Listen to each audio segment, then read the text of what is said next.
As we begin today's video, I'm going to start a little differently by asking you a trivia question.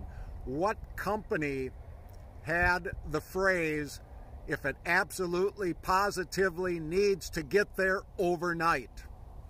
While you think about that, I also want to say thank you for your continued watching of these videos and your comments. It continues to be fun to do these, so I hope you enjoy today's as well.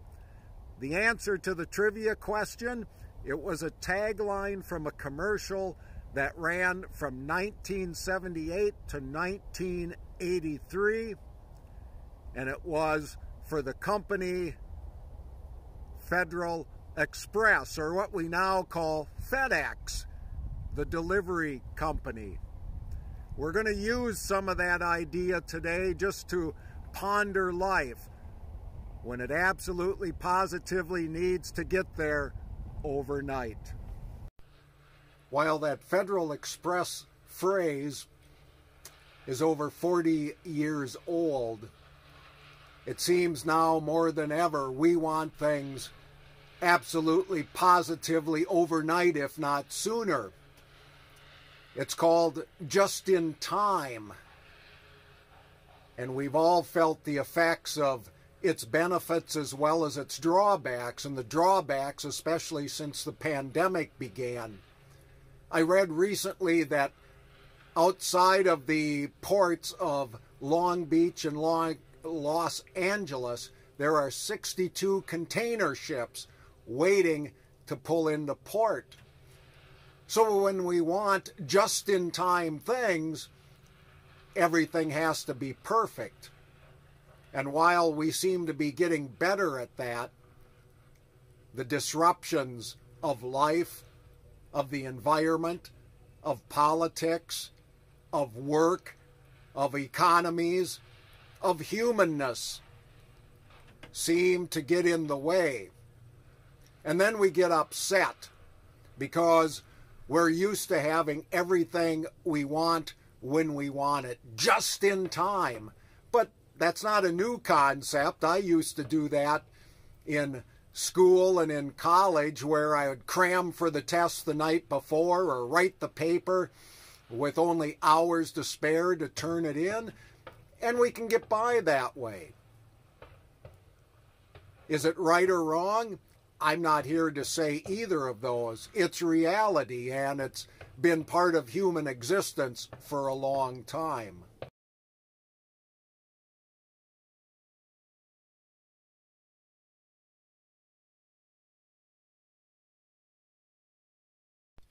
The opposite of just in time is just in case.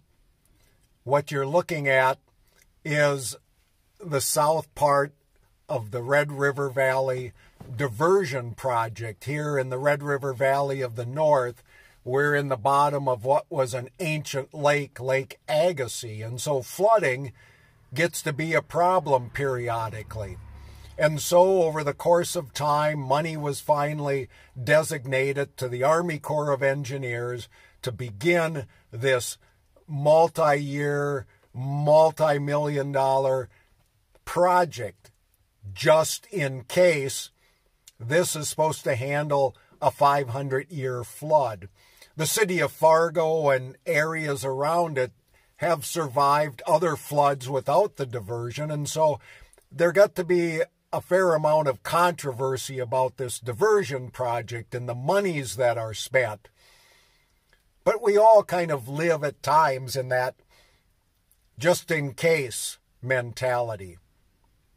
How many of us have multiple clothing options? How many of us have more food in our pantries than we know what to do with, just in case we may need it? Both the just-in-time and just-in-case are a part of our human condition. Is one better than the other? I don't know. But I think it's good that we investigate both of those options and see where we fit, because I'm not sure either one of them is the answer. I think at times we do not give ourselves credit, nor do we necessarily foster adaptability, resiliency, using what we have in a multitude of ways instead of being bogged down with stuff that we may need just in case, or we cram for the test of going, oh no, I need it right now, instead of preparing ahead of time. I had mentioned once before that I'm training for a winter ultra, the Tuscobia Winter Ultra. I'm in the division where you do it on foot, 160 miles, 65 hours to get it done, and it begins on December 31st. And you may say, well, training already, it's over 2 months away. It is, and I've been training for 6 to 8 weeks already. Some people can do events just in time. They don't need a lot of training. They don't need a lot of preparation. They're kind of natural athletes. I'm not one of those people. And I've discovered over the course of time that I need longer training periods, partially because of who I am, partially because I'm getting older, so I need to establish a base. But then you can get just in case, where you think you've got to train and train and train and train and build all kinds of endurance up, and you end up physically hurt, you end up emotionally spent, where it no longer becomes fun anymore. So again, it's a balance. It's a balance to adapt to the situations, to try out different clothing in cooler weather, to try out different gear and footwear and different combinations. And I've still got 2 months to go, and I'm out here in a beautiful fall day. It's not going to be like this at the end of December and early January. But it's all training. Training for life. To establish a base, to find out what works at different times and in different seasons of life. There's going to be a bit more to come real soon. Some of you may be familiar with seeing this from other videos. It's my tire pull. That end of it on the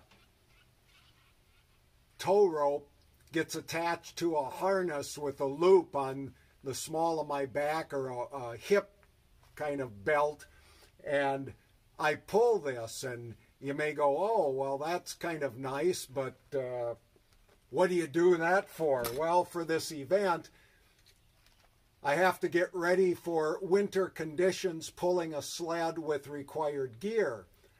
Obviously, you can't pull a sled in times when there's no snow, so the tire is the second option.